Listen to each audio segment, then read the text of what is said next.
Pagbasa ng Santos ng Ebanghelyo sumala kay San Lucas.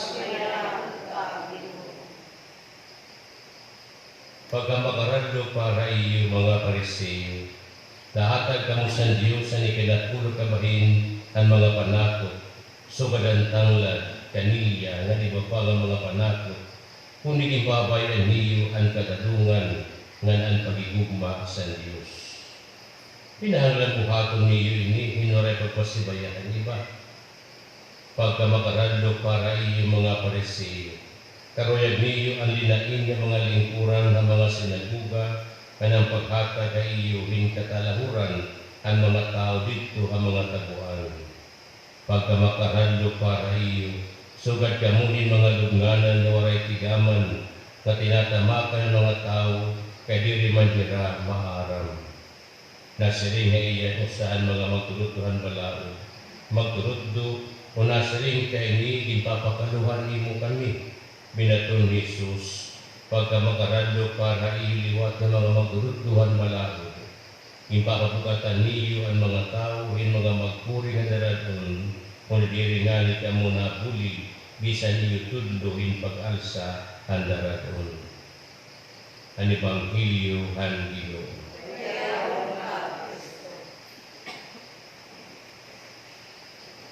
Hindi nga mga adlaw ng buwas, susunod pang adlaw, atong babatian ang mga pagtimaraot o pagtimaraot ni Kristo, ang mga Pariseo, ang mga Eskriba, bukan mga magtulutdo ang balaod.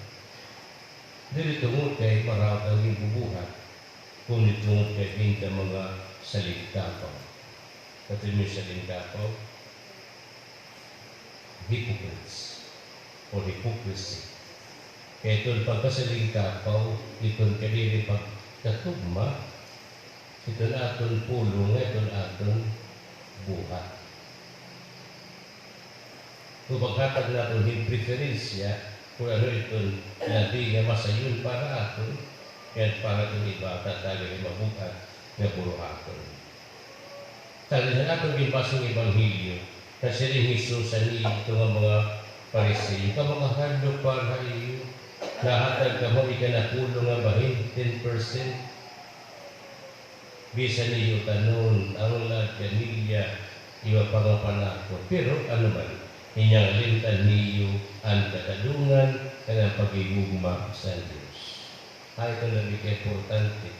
Itong 10% o itong justice. Kanigugma sa Diyos. Mga salingkapaw. Pero atong 10%, itang tao na. Pero higugma nato sa Diyos, wala atong pagtagad ng katalungan atong nagsitaw, hindi nga sagot ng atong kasingkas. Hindi marawat ang paghatag na sa inyo, pero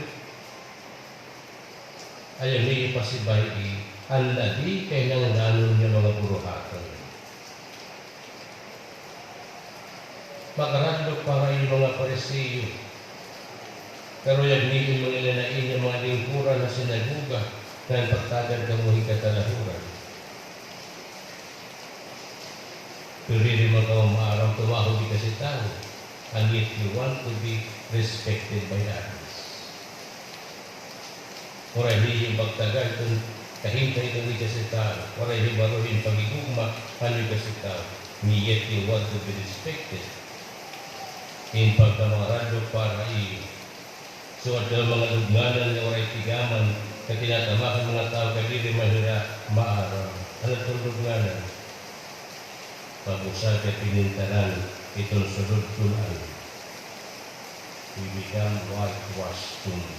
Mag-upay ang gawas, sulod-dulot. Ano kita ito?